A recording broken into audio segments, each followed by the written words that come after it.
la migración como, como sentir, como un vivir que existe y siempre existió, y todos somos migrantes. Esa yo, como les contaba en el video, me siento migrante siempre. Todos somos migrantes de alguna manera, en alguna situación de nuestras vidas. Esa sensación de migrar, de no pertenecer tal vez a un lugar donde tú no naciste, de ese viaje que se autoimpone a veces es obligado, a veces las circunstancias te obligan o te hacen tomar esa decisión, a veces uno se lo autoimpone por necesidad de crecer eso me inspiró también en la obra a migrar. Yo también he vivido en otros países y he sido migrante, pero siento que si no me hubiera movido, o sea, ya migrar, yo nací en Viña, viví toda mi vida en Santiago, después ahora estoy en Valparaíso, viví también en Brasil, México, pero si no hubiera salido de mi país también me hubiera sentido migrante o eterna viajera. Somos seres súper que nos movemos, que queremos estar en otros lados, sentir ese, esa adrenalina de no, de a veces perderse y dejarse llevar por situaciones que te hacen despertar otros, otras maneras de enfrentar o de pensar las cosas, de mirarlas de otra perspectiva. Y esta caja como que el humano primero es en un lado y yo muevo al espectador en la mitad de la obra para que se gire y mire hacia el otro lado del container donde cambia la estética, cambia la materialidad, la música, cambia todos los sentidos y ha sido una bella experiencia en los lugares donde he estado, o sea, muy, muy gratificante. Mis otros compañeros, las otras cajas, se fueron por el mundo también, eh, y como migrantes, pues como las diásporas de las mariposas. Interesante lo que dices, Cami. Me recuerda a la canción de Jorge Drexler, esta que dice, yo no soy de aquí, pero tú tampoco. Claro, Nadie realmente es de donde vive necesariamente. Si no somos nosotros los sí, que hemos venido de otro lugar, son nuestros padres, nuestros abuelos, eh, o bis, o tatra. El mismo Teatro Lambe es un arte migrante porque si bien recoge de toda la tradición de teatro en miniatura que viene incluso de Europa o otra de Oriente, como tal se origina también en Brasil, ¿no? Hace un poco más de 30 años.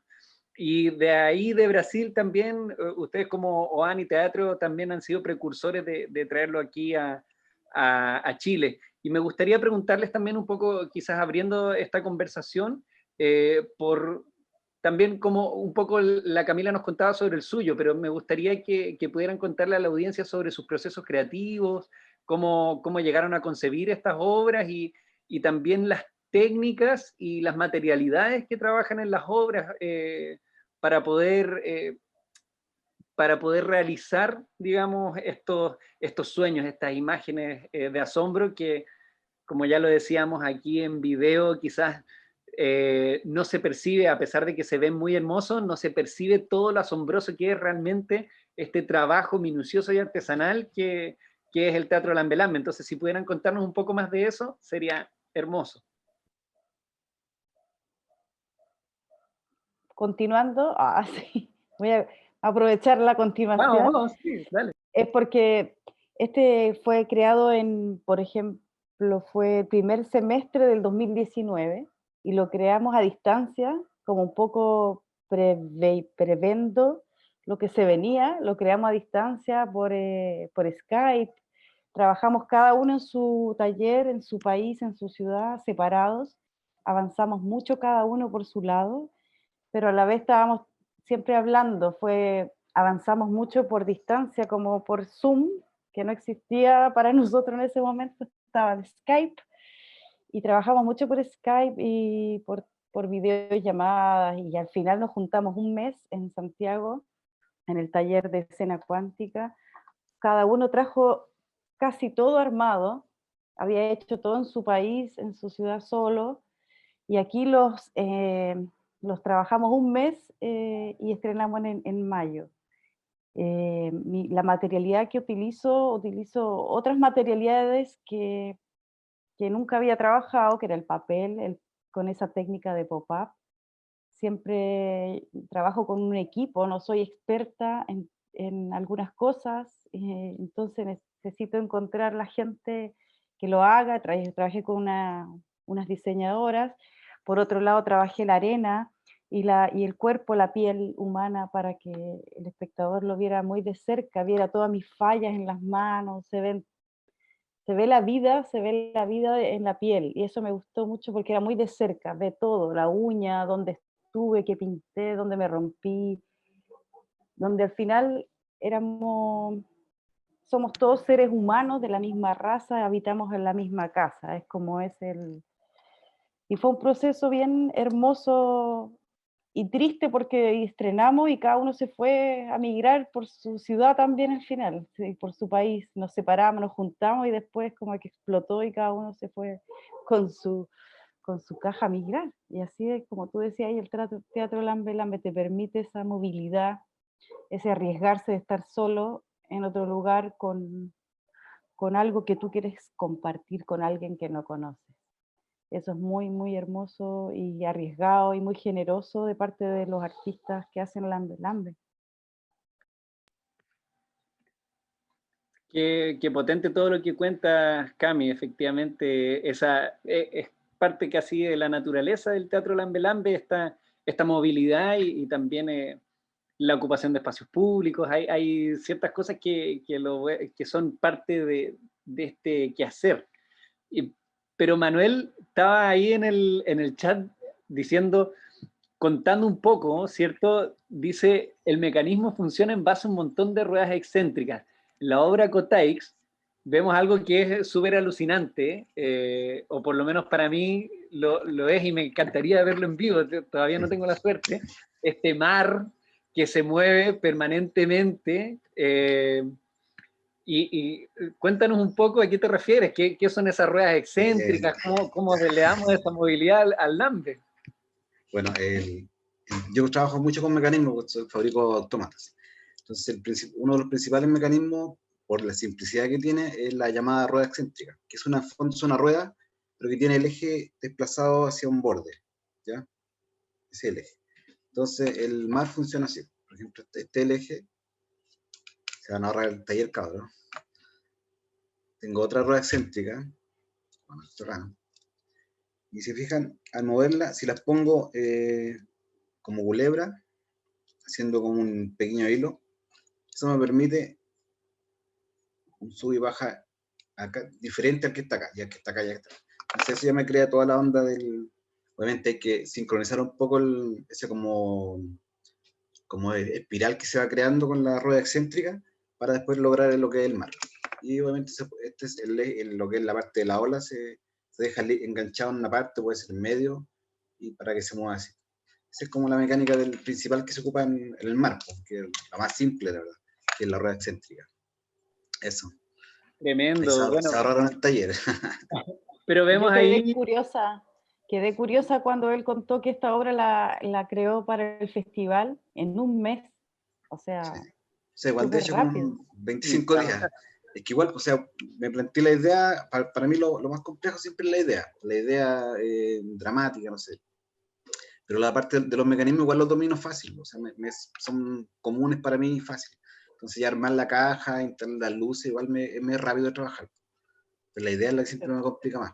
¿Es tu segundo Lambe? Tercero, cuarto en realidad. Ah, O sea, hice 4, pero uno fue un pedido que me encargaron y lo vendí. claro. Un proyecto que me encargaron.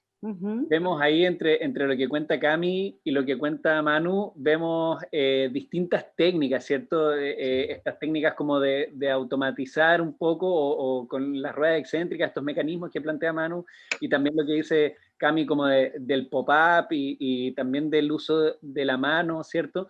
Y en el caso de Animita del Mar, también son otras técnicas. Vemos un escenario que cambia, que se desplaza, vemos también los surcos por abajo y cómo también por ahí se van moviendo los personajes. Si quisieras contarnos un poco de los materiales, las técnicas que utilizaste y cómo fue el proceso de creación, Re.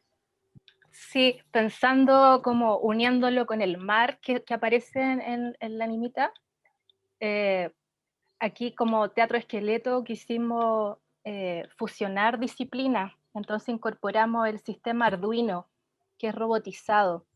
Entonces el mar tiene un leve movimiento, que es chiquitito, pero suficiente para que el tul, que está pescado igual que el manu que hace así, unos tules que están amarrados, entonces ese movimiento hace que siempre se mantenga un breve vaivén, y ese breve vaivén permite a la manipuladora tener más libertad de movimiento para manipular más cosas y no quede la escena abandonada y quieta.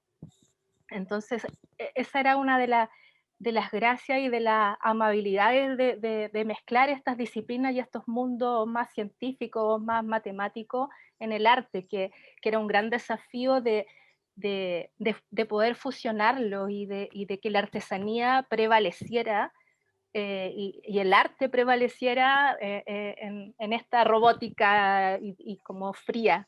Como esa mezcla fue súper interesante y linda. Bueno, Manu, de acuerdo como con lo que comenta Rebeca de usar el Arduino, por el mismo tema de usarlo porque para poder liberar un poco al manipulador, de poder trabajar en las otras partes. Claro, yo igual lo hice más o menos parecido, pero yo le puse un motor. Entonces el mar funciona yo lo enciendo con un interruptor y queda andando todo el rato. Porque si no me ocuparía una mano todo el rato para poder trabajar y quedar en su lugar. Entonces claro, usé esa técnica también, pero con motor. También para poder uno quedar libre de trabajar. Es que lo maravilloso de este formato es que en tan poquito tiempo uno tiene que aprovecharlo y ponerle y sacar magia, así es como una caja mágica de mago. Entonces tenéis 5 minutos donde tienes que sorprender, oh, acá, y no te esperabas esto, y cambiar. Esa es la maravilla. Entonces era como, oh, ¿qué hago para mantener ahí y poder, y con un puro manipulador, sí. difícil. Y también lleno de detalles, o sea, por ejemplo, a mí me llama mucho la atención, Rebeca, en tu caja, el cielo del mar está como bordado a crochet, ¿no? A palillo, a palillo. A palillo, es como, hay hartas cosas y uno puede ver distintos detalles, o no sé, pues la gaviota también que tiene un movimiento como súper especial, que hay una marioneta, micro marioneta ahí también, es como muy... El protagonista de la obra, Gaviotín. Cruza toda la obra. Cruza, él puede ser la muerte, él viene un mensajero, él se cruza por el tiempo porque hay un juego de espacialidad temporal también, y él está presente en todo. Así que, y es un gaviotín de la zona porque está inspirado en un cementerio sin cuerpo que es único en el mundo, que está en Talcahuano, que son los cementerios simbólicos, ya que los pescadores, muchos de los pescadores, la mar no devuelve el cuerpo. Entonces está inspirado en eso, Animita del Mar, con el velorio que esperan el cuerpo hasta que no aparece, que son como 7, 8 días máximo, que están ahí esperando la familia, pues son todas familias de pescadores, y al no tener el cuerpo, que es la maravilla, porque es un poco nuestra historia de Chile también reciente, la ausencia de los cuerpos, hacen un velorio con la ropa del pescador, del difunto, y la ponen en la mesa del comedor junto con su retrato, y construyen una urna de 50 centímetros como la de los angelitos, entre los pescadores, con la misma madera que hacen el barco, que en el fondo es como su ataúd también, con esa misma madera construyen el ataúd para llevar y echarle ahí las pertenencias, y lo llevan a ese cementerio simbólico. Es muy interesante, claro, hay todo un proceso investigativo, ¿cierto? Tres creadoras dan cuenta de todo un proceso investigativo y finalmente un trasfondo para poder llegar y concebir las ideas que van a plasmar en caja. Tenemos una pregunta que nos hace un compañero aquí por el chat, que Luis Carvajal dice: ¿cómo se coordinan los movimientos? Y también le interesa saber de qué manera se graban los audios. manda muchos saludos desde la comuna de Las Cabras, región de O'Higgins. Felicitaciones. No sé si alguien quiere contarnos un poquito de eso, con respecto a los movimientos y cómo se graban los audios. ¿Manu? Bueno, principalmente uno parte, bueno, creando el audio, o sea, se crea el audio, bueno, cuando uno tiene la película clara ya, se crea el audio, y bueno, hay programas para crear el audio, hay varios. Yo uso el Adobe Premiere, porque me permite grabar el video de la obra e ir mezclando el audio hasta poderlo calzar. Y después cuando uno ya está en la función, tú te vas guiando por el audio te va avisando, no sé, ya te lo sabes de memoria, sabes en qué parte tiene que ser el cambio. Obviamente de repente igual hay partes que uno te embola un rato y se te pasó una parte, pero por lo general la idea es eso, preocuparte del movimiento que vaya acorde caminando junto con el audio. Ahora, en cuanto a lo que ya los movimientos, no sé, pues, todas las Lambe tienen sistemas y efectos o mecanismos o técnicas diferentes, donde tú vas jugando con la figura o con el material o con el objeto o con el personaje que tienes. Ahí vas coordinando un poco el movimiento que tienes, y obviamente uno hace una pauta primero tienes que imaginarte, no sé, como un stop motion, que vas dibujando, perdón, como dibujando en el fondo todo el proceso de lo que tú quieres lograr. ¿Como un storyboard? Un storyboard, exactamente. Vas dibujando todo el proceso para poder, porque al principio está todo en tu cabeza, entonces primero la idea, la tienes que dibujar para después calzar los tiempos y el audio y toda la mezcla del contenido y reducirlo al tiempo que corresponde, sean 3, 5 minutos, porque claro, al principio siempre la historia parte que te va a durar 1 hora. Por lo general, uno tiene muchas cosas en la cabeza que quieres meter, pero de a poco va sintetizando el tema. De ahí va marcando los puntos o los movimientos clave que te demuestran, más allá de por un solo movimiento, que te tiene que demostrar una cierta emoción que va vinculada a la obra. Eso más o menos, al menos forma de hacerlo. Rebeca o Camila, ¿quieren complementar? Sí, en mi caso, en esta trilogía trabajamos con un músico, con un multiinstrumentista, Andrés López se llama, que yo ya venía trabajando con él hace harto rato en otra obra, en otra compañía. Y entonces cada historia está creada la música y el universo sonoro especialmente para cada una. Y claro, él vio algunos ensayos, asistió a algunos ensayos, pero lo que ocupamos así como técnica de creación entre los dos era grabado. Entonces yo le mandaba la escena y él iba musicalizando así como un video. Así empezamos a funcionar. Y ya después teniendo como citas así en su estudio con las actrices para hacer las voces, para ensayo del texto, y ya mezclarlo, ay no, es esta parte que con reverb, como que se vaya escuchando para que quede así como sonando, digamos, creando desde ahí. Y en cuanto a la manipulación, pues es súper cuática esta caja porque la manipuladora tiene que ser todo al revés porque ella manipula a través así como por un espejo retrovisor.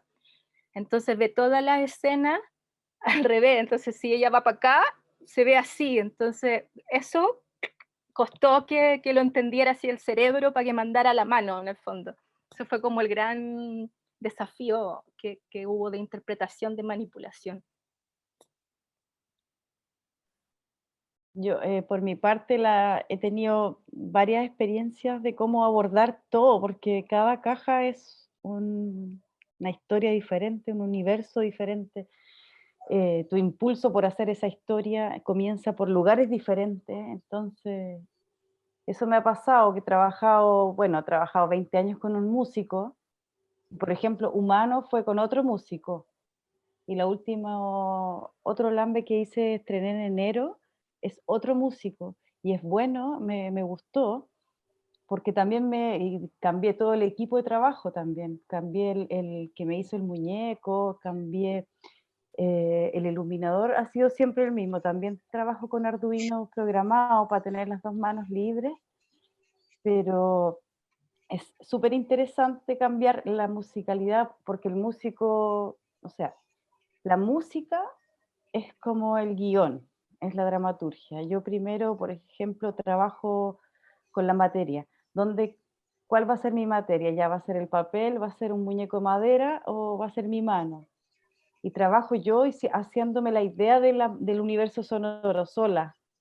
Eh, Le doy su ritmo, bueno, tengo el muñeco y mi imaginario imagino otras cosas, pero cuando tengo esa materialidad me cambia la dinámica, me cambia el ritmo, me cambia todo, ya me cambió algo, porque me llega la materialidad y que no es, en mi imaginario es algo real, entonces yo tengo que jugar con eso y saber hasta dónde puedo llegar después.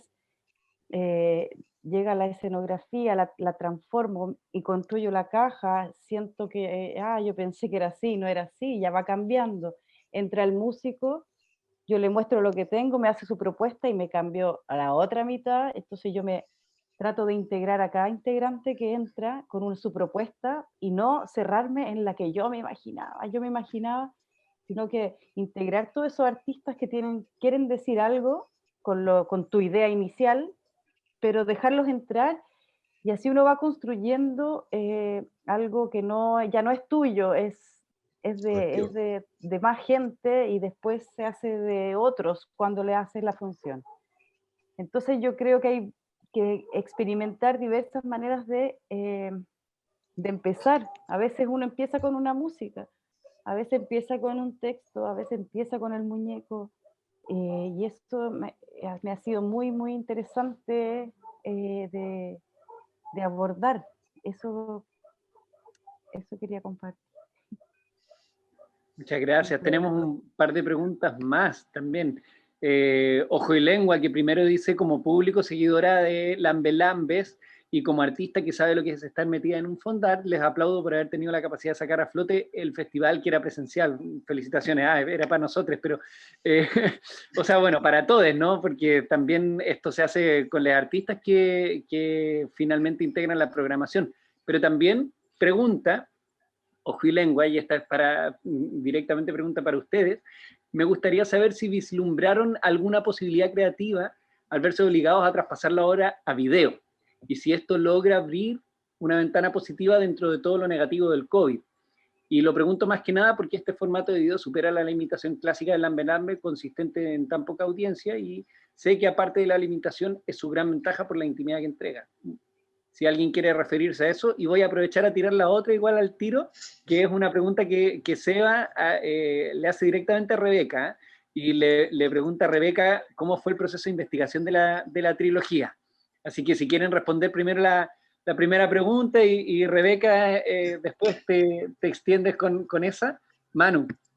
Bueno, por mi parte, sí, como que he estado pensando, bueno, yo pertenezco con Rebeca también a la red Lambe Santiago, y durante el año conversamos el tema de todo el COVID y cómo poder hacerlo, la virtualidad que está funcionando ahora. Entonces, de repente me di cuenta que, bueno, vi un video que lanzó Rosa Teatro con el invierno, parece, de una obra de ella, pero estaba como hecho como más que el Lambe fijo, ¿sí? Estaba hecho con tiros de cámara. Y creo que esa sería la única, o sea, la opción más válida.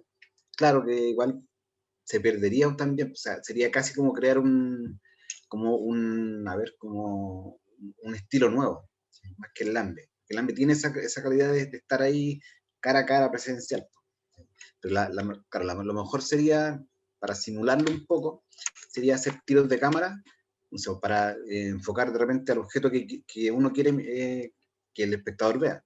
Porque lo que pasa en el Lambe, que uno, claro, está con el visor así, pero por ejemplo hay un objeto acá y la vista se va para allá, y lo demás queda como obsoleto, oscuro, aunque esté pendiente. En cambio, en formato de cámara y de video, tú ves toda la imagen completa, entonces como que se pierde ese detalle de esa intencionalidad que uno le da en el Lambe, ya sea con la luz o con el movimiento del personaje. Entonces la única solución que yo le veo sería hacer como tiros de cámara, casi hacer un micrometraje con marioneta, sería más o menos. Pero sí como que creo que es como un estilo nuevo, ¿sí? Pero sería la única opción. Por mi parte, Claro, lo que veo lo así. vimos hoy día un poco en la curandera Sallén también, ¿no? Como la obra de Anita, que estaba un poco más dirigida de repente la mirada que podríamos decir el plano general, que es como micro, Claro. micro general. Claro, Cami, ¿tú querías? por ejemplo, pensé antes en hacer hacer tiros de cámara para hacer el video de mi obra de Cotaix ahora para el festival, pero también consideré que de repente como que estaba sopesando las dos cosas, de que fuera más lambe, no tan manipulado, fuera más real, pero también al verlo igual lo veo que, claro, se pierde la intencionalidad del movimiento. Por ejemplo, cuando sale el set con el, no sé, el bote, que se era enfocado solamente en el bote, que lo he seguido un poco, cuando se mete a la ruca esa y enciende el fuego también, que lo he enfocado, después girar la cámara un poco, o cambiar de tiro y que salga el ser mágico, también te intenciona un poco el tema, pero al final no lo quise hacer por respetar un poco el purismo de repente de que fuera más natural el tema. Tamayi Álvarez, que también está en la programación, complementa diciendo ver Lambe virtual es como ver un videoclip artesanal, dice. Y el Seba Fará, que es parte de la organización, también propone en el fondo que la cámara es el ojo en este formato, como con acercamientos dramáticos. Cami, ¿tú querías decir algo también al respecto? Sí, agregar, bueno, que no es Lambe, es Lambe audiovisual, porque Claro. el Lambe se caracteriza por el encuentro entre dos personas y que una persona le haga en vivo la obra al otro. Sí. Y eso fue muy duro para mí en la pandemia al principio, porque no entendía cómo iba a sobrevivir yo, porque esto es lo que hacemos, no lo hacemos de diversión, es nuestro oficio. Y bueno, como la pregunta decía, ¿qué nos dejó positivo? Bueno, primero hay que abrirse y ser flexibles y soltar, porque había que soltar las obras. Y lo otro que había que aprender es de audiovisual, pues entonces eso nos Sí. dejó un aprendizaje inmenso de manipulación, edición, luz, sombra, audio, mejorar nuestras obras audiovisuales. Eso dejó, yo creo que a muchas obras y compañías, el material audiovisual que tienen para presentar a festival y postular a cosas, mejoró. No es lambe, porque la magia lo completa a la otra persona que está al otro lado de tu caja esperando que tú le hagas la obra solo para él. Eso es lo que es como una pausa, lo siento como una pausa para el lambe. Estamos como haciendo fuerza, sobreviviendo estos encuentros, festivales, lo que sea, es un aporte igual, porque la gente está viendo otra manufactura en el audiovisual y el lambe tiene lo propio, eso artesanal, eso a veces más enfocado, a veces menos, pero vemos a un ser humano atrás real y tratando de compartirlo igual, entonces eso lo encuentro bonito, eso lo encuentro valioso, le pongo en valor. Magallanes 360, que es nuestra plataforma en este momento para poder hacer esta transmisión, y atrás Cristian, el hombre de las perillas, dice, se nota el aprendizaje audiovisual, lo hizo un panadero, porque bueno, a él le toca también estar haciendo todo este trabajo. Y también me gustaría comentar que un poquito más arriba hace una mención especial, dice Manuel es el más crack de los muñecos autómatas, un maestro, lo sigo desde hace años.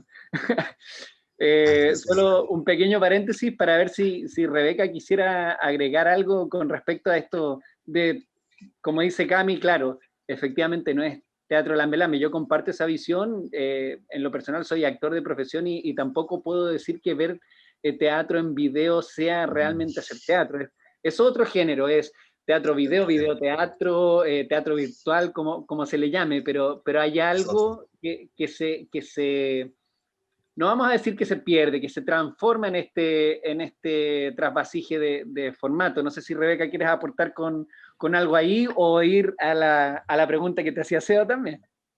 Sí, no, bueno, decir que claramente no es teatro lambe, pero sí mirando lo positivo de esta pandemia, es como que se instala también el bichito en uno de busquilla, de laboratorio. Yo me he puesto a laboratoriar mucho con la cámara y con muñecos y cómo se maneja, cómo fusionar el muñeco con la cámara, cómo contar esa historia, ya olvidándome del lambe, sino que trabajando para el rectángulo, para la cámara, para el visor del que lo va a recibir al otro lado. Cómo traspasar eso, cómo meterle humanidad a eso, investigando la manipulación directa, que se vea la mano de la manipuladora para que no sea stop motion. Entonces, en fin, creo que dentro de lo positivo se abrió un universo desconocido. Entonces, dentro de eso, de ese desafío, dentro de esa incomodidad, es lindo también meterse y jugar. Eso como de lo positivo. Buenísimo. ¿Quieres contarnos más de tu proceso de investigación? Oh, bueno, son 3 cajas, pues entonces fue un poco largo, pero cada tuvo su momento mágico. Por ejemplo, porque se dividió en norte, centro, sur, la trilogía de Rito Fúnebre, y siempre el teatro nos lleva, los que hacemos teatro, yo creo que a todos nos pasa, que como que la vida se mezcla, realidad, ficción. Justo me tocó ir a hacer unas funciones de otra obra a Iquique, y tuve la posibilidad de pasar al cementerio de Pozo Almonte, y me hice el tiempo y pude ir para allá. Y al estar ahí en el cementerio de Pozo Almonte, se me ocurrió una de las obras que es Espíritu de Hojalata, porque entré a ese cementerio que está abandonado, sentí el viento como golpeaba las coronas, y era como, oh, y si estas coronas contaran la historia de esto que está pasando acá, y así nació esa, investigando, claramente, yo soy ñoña, matea, leo mucho de todo, pero también sucede esta magia de lo vivencial que te llega la historia como por otro lado. Bueno, de eso hay grandes historias de la trilogía. ¿Y cuál fue el momento de Animita del Mar? Si puede recordar el momento. Sí, con Animita del Mar, de hecho Animita del Mar fue la gestora de la trilogía. Cuando encontré la historia que quería contar, bueno, primero conocí el formato y me enamoré, entonces, quiero hacer algo, siempre me ha gustado el formato corto, los cuentos, todo, entonces encontrar un teatro donde tú puedes contar una historia es muy breve, era como, sí, yo quiero investigar esto, quiero hacerlo. Y quiero hacerlo, pero ¿qué? Era como, ¿qué cuento? Pasé por un montón de toda la mitología griega, los cuentos, pensé en achicar algunas obras que ya había hecho antes, hacerlas en miniatura, propias de esqueleto, las hago en chico, así como un gran desafío. Y hasta que empecé como siempre con el rollo de la muerte, investigando esto, entonces las animitas para mí siempre me han fascinado, porque aparte son muy latinoamericanas, muy chilenas. Y leyendo, me encontré con un libro de Oreste Plat que habla de las animitas. Y él habla de las animitas del mar. Y ahí cuenta la historia de los cementerios simbólicos. Y yo la leí y fue como, ¡guau! Esto no lo puede no saber el mundo. Esto hay que contarlo. Y ahí dije, esta es la historia que quiero contar. Y ahí partió como, ya, necesito 2 historias más porque es un formato chiquitito, hay que hacer 3. Y así partió. Buenísimo. Bueno, querides, vamos llegando un poco al final de la jornada de hoy, segunda jornada del Festival Lambe Sur. Si de repente alguien de la audiencia quisiera dar algún saludo o tomar la palabra, también este es el momento para hacerlo. Por lo pronto, me gustaría, como para ir cerrando también, agradecerles, por supuesto, a todos su asistencia, contarles que para mañana tendremos 5 obras nuevamente, con una pequeña modificación. La muerte del taller de don Casimiro y doña Lorea se estará presentando, al igual que Suel, del campo al fondo de la tierra, de la Rosa Teatro, Elena y yo, de la compañía Mestre Lunas, Animita del Mar, de Teatro Esqueleto, se vuelve a repetir, y Kika, del colectivo Escena Cuántica. Y mañana también vamos a tener conversatorios posterior a las funciones, así que invitadísemes a volver a participar. Bueno, ya saben cómo hacerlo, lo han hecho para estar aquí hoy pueden escribir a lambesur@gmail.com, o también poder escribir también al WhatsApp que vamos a poner en el chat por si alguien quisiera participar de las funciones de mañana. Bueno, también dice por ahí Teatro Corre que te pillo, Palacete, que el año antepasado estuvo aquí en Magallanes. Saludos a los Sabores de Mamá, que fue el restaurante que nos atendió durante el primer festival, así que también si están por ahí escuchándonos, saludos a Palacete y a Sabores de Mamá. Me gustaría también recordar el concurso de visores, que como ya lo anticipábamos, el más original ganará una cajita Lambe Lambe de colección hecha con la temática del Principito, realizada por Pamela San Martín, organizadora y también parte de la programación de este festival. Y el sorteo lo realizaremos el día sábado 30 al finalizar la transmisión de las obras. Y para participar en el concurso hay que enviar una foto del visor y otra de ti mirando por el visor y enviarnos esta foto a nuestro email lambesur@gmail.com. Queremos darle también un agradecimiento especial también a Magallanes 360 por hacer posible estas transmisiones, y también a la agencia Merca por trabajar en la difusión del festival. Y les recordamos que el día domingo estaremos transmitiendo de manera especial el festival en la televisión abierta. Vamos a llevar este experimento a todo lo que es la televisión abierta a través de UMAC TV, televisión digital en todas sus plataformas, a las 16 horas en horario familiar, para que puedan ver los espectáculos que hoy no pudieron ver en la programación, porque los hemos querido dividir de a 5 para tener esta posibilidad de conversar con les artistas. Así que, bueno, estoy viendo si alguien quiere dar alguna palabra, y si no, decirles que esperamos que hayan disfrutado de las funciones. Recordar que este festival, como lo anunciamos en la inauguración, estamos haciéndolo en homenaje, y como se vio también al final de las funciones, al colega lambista José Vázquez Cavieres, que está pasando una situación, digamos, podríamos hablar de probablemente su último viaje. Entonces, simplemente agradecerles a todos por estar aquí en estas funciones y decirles que nos vemos mañana. Chuta.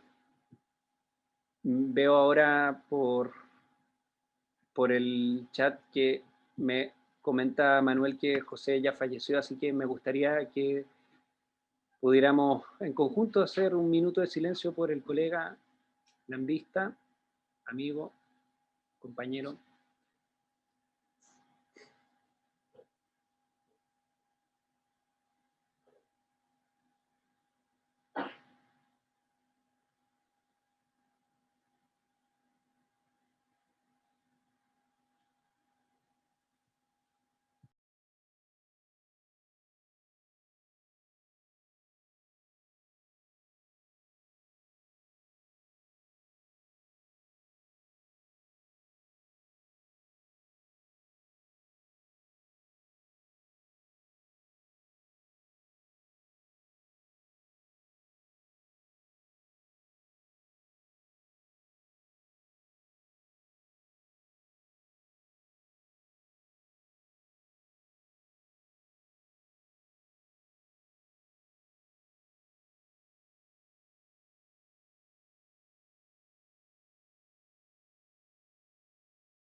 Querido José, sabemos que donde estés en este momento vas a estar disfrutando de este festival y de este arte que, que te vio desarrollarte. Vuela alto, compañero. Gracias. Gracias a todos por estar en esta segunda función del Festival Lambesur. En esta segunda función, y les esperamos mañana con más. Muchísimas gracias y nos vemos.